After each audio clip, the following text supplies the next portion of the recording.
প্রণয়ের রূপকথা। লেখিকা ফাতেমাতু জনৌসি। পর্ব ৭। কুহুর মনে জেদ জেগেছে।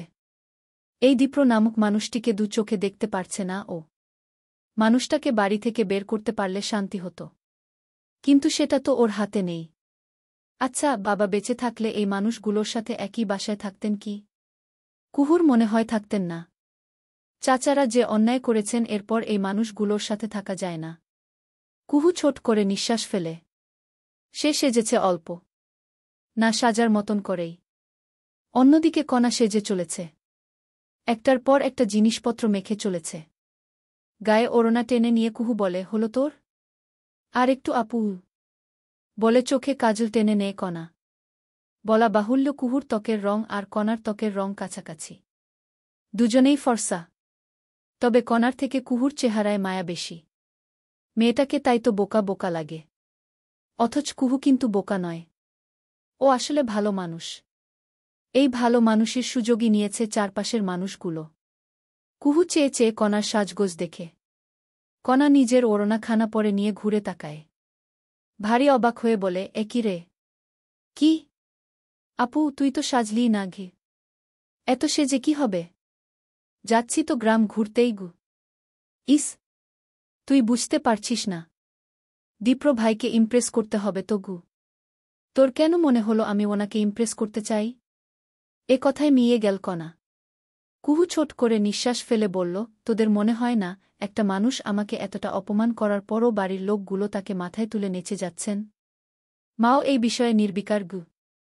কুহুর গলাটা ধরে আসে। মায়ের অবশ্য দোষ নেই। নারীটি শোকে যে কাতর। তিনি তো ভালোই চেয়েছিলেন, চেয়েছিলেন সবটা সুন্দর করতে, কিন্তু বাস্তবতা যে ভিন্ন। আয়নাকে দেখে মনে হলো সে বিয়ে বাড়িতে যাওয়ার জন্য বের হয়েছে। নতুন জামা, ভারী মেকআপ, চোখে সানগ্লাস। রাত্রি তো না পেরে বলেই ফেল, মনে হচ্ছে তোর বিয়ে লেগেছে গি। উফ, এভাবে বলছো কেন? সাজ কি অনেক বেশি হয়েছে? না না, ঠিকই আছে গি, বলে মুখ টিপে হাসে রাত্রি। আয়না বিরক্ত হয়। সে যথেষ্ট সুন্দরী, না সাজলেও তো তাকে সুন্দর লাগে। তবে সে সেজেছে নিজেকে আরেকটু গোছানো, স্মার্ট দেখাতে।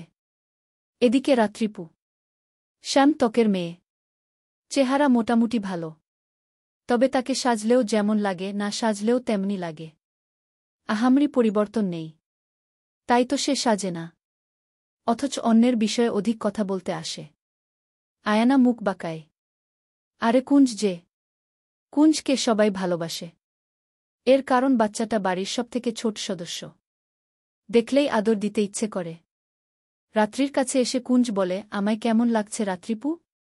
কুঞ্জকে তো রাজপুত্রই লাগে সব সময়। জামাটা ভালো না? খুব ভালো। এটা জন্মদিনের গিফট ছিল, মামা দিয়েছে। তুমি জানো রাত্রিপু, আমার জন্মদিনে কত মানুষ হয়েছিল।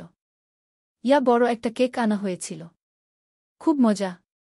কিন্তু তোমরা তো আসোনি গে, বলে কুঞ্জ একটু মন খারাপ করল বোধ হয়। এদিকে আয়না চোখ দিয়ে অনেক কিছু বলার চেষ্টা করছিল, তবে কুঞ্জর যে সেদিকে খেয়ালই নেই। ও এবার একটু রাগার মতন করে বলল, তোর কোনো কাজ নেই না? যা মায়ের কাছে যা, পরে আসবি। পাকামো খালি বলেই কুঞ্জকে তাড়িয়ে দিল আয়না। রাত্রি কিছু বলল না। ও খুব বুঝতে পেরেছে আয়না কেন এমন করেছে। আসলে বিশাল আয়োজন করে কুঞ্জর জন্মদিন পালন করা হলেও এ বাড়ির কাউকেই যে দাওয়াত করা হয়নি, এমনকি রাত্রিদেরও না। অথচ মেজো মামা প্রায় দিনই কল করে মাকে বলতেন, আপা, আমি তো চাই সব ঠিক হোক, সবাই মিলেমিশে থাকি, তোমরা ছাড়া আমাদের কেউ আছে নাকি? অথচ এ কথাটা কেবল কথার কথা ছিল। এই বাড়ির মানুষগুলো ছাড়া মেজো মামার সবাই ছিল। কুঞ্জ বসেছে দীপ্রর পাশে। এটা নিয়ে আয়না বেশ একটা রাগারাগি করলেও দীপ্র ভাই এসে যাওয়াতে সেই আগুনে ভাটা পড়ে যায়। পেছনের সিটে বসতে হয়েছে কুহু, কণা, রাত্রি ও আয়নার। চারজনই শুকনো হওয়াতে ৩ সিটে বেশ ভালোভাবেই বসতে পেরেছে তারা। দীপ্রর এই গাড়িখানা নিজের টাকায় কেনা, বেশ দামিও। আয়না নিজের উচ্ছ্বাস ধরে রাখতে ব্যর্থই হল। বলল, গাড়িটা একদম সেরা। তোমার পছন্দ সবসময় ভালো দাদাভাই। সামনে থেকে দীপ্র বলল, আসলেই পছন্দ ভালো? অবশ্যই। এই কালারটাও একদম পারফেক্ট। দীপ্র সামান্য হাসল। পেছন থেকে কণা এবার বলল, বোর হয়ে যাচ্ছি। গান কোথায়? কি গান শুনবি? এই পথ যদি না শেষ হয় গে। না না, এসব বাংলা গান নয়। তুমি বরং ওয়েক মি আপ দাও। বাধা দিয়ে বলল আয়না। কণার মুখটা শুকনো হল। ও আবার বলল, ওসব ইংরেজি গান ভালো লাগে না গি। না, ভালো লাগার কি আছে?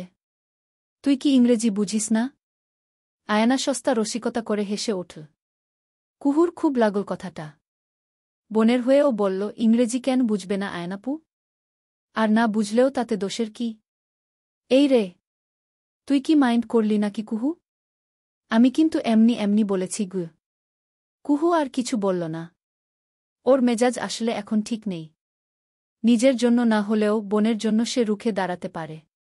তবে দীপ্র নামক মানুষটা থাকায় আর কিছু বলতেও ভালো লাগছে না। এদিকে রাত্রি কিছু একটা বলতে যেতেই দীপ্র বলল, পাকিস্তানি গান দিচ্ছি গু। বলেই পাকিস্তানের বেশ জনপ্রিয় একটা গান চালাল। আতিফ আসলামের গাওয়া। শুনতে খারাপ লাগছে না? ওরা সবাই চুপ হয়ে গেল। কতক্ষণ যেতেই কুঞ্জ বলল, আমরা কি গাড়িতেই থাকব দীপ্র ভাই? না না, বড় রাস্তায় গাড়ি পার্ক করে তারপর ঘুরতে নামবু। আর কতক্ষণ? এসেই গেছি গু। বলে দীপ্র ড্রাইভিং এ মনোযোগ দিতে যাচ্ছিল। তখনই লুকিং গ্লাসে ওর চোখ পড়ল, যেখানে কুহুকে দেখা যাচ্ছে। মেয়েটির চোখের দৃষ্টিতে তীব্র ক্ষোভের আগমন হয়েছে। এই ক্ষোভের কারণ শুধুই কি আয়না? নাকি দীপ্র নিজেও? দীপ্র গাড়ি থামাতেই কুঞ্জর গলা, এসে গেছি? হ্যাঁ গু। এসে গেছি। এসে গেছি। কুহু এত সময় জানালা দিয়ে বাইরেটা দেখছিল। ওদের এলাকাটা একদমই ছোট নয়। বিশাল এলাকায় সম্ভাবনার অনেক কিছুই রয়েছে। গ্রামের এক পাশে নদী ও ধানি জমি হওয়াতে এখানে চাষের কাজ ভালো হয়। কিন্তু চাষ করার লোকের অভাব। বছরে ৩ ফসল ফলানো সম্ভব হলেও ধানি জমিগুলোর অনেক জমিই খালি পড়ে থাকে সারা বছর। শোনা যায় এখানে নাকি বিশাল কোনো প্রজেক্ট নিয়ে আসার প্ল্যান চলছে। অথচ এতে করে যে নদীর ক্ষতি হয়ে যাবে সেদিকে কোনো খেয়ালই নেই। কুহু ছোট করে নিঃশ্বাস ফেলে গাড়ি থেকে নেমে আসে। বাকিরা আগেই নেমে এসেছে। আয়না চটপট কটা সেলফি নিয়ে বলে, ছবিগুলো সুন্দর এসেছে তো। এই কণা, দীপ্র দাদাভাইয়ের সাথে একটা ক্লিক করে দে তো গু। বলেই কণার হাতে ফোন তুলে দেয় আয়না। তারপর এসে দাঁড়ায় দীপ্রর পাশে। একটা ক্লিকের পর দীপ্রর বাহু টেনে ধরে কিছুটা ঘনিষ্ঠ হয়ে বলে, এবার তোল। এই মুহূর্তে আয়নার চোখে মুখে অন্য রকম উচ্ছ্বাস। যদিও স্বাভাবিক দৃষ্টিতে বিষয়টা অস্বাভাবিক নয়। কিন্তু কণার বড় মেজাজ গরম হচ্ছে। ওর ইচ্ছে করছে আয়নাপুর ফোনটা ছুঁড়ে ফেলে ভাঙতে। কিন্তু ইচ্ছে হলেই কি সব করা যায়? সুন্দর সুন্দর মন্তব্য চাই। আপনাদের মন্তব্য আমাকে লেখার গতি বাড়াতে সাহায্য করে। জানেন তো আমি অলস হয়ে গিয়েছি। চলবে।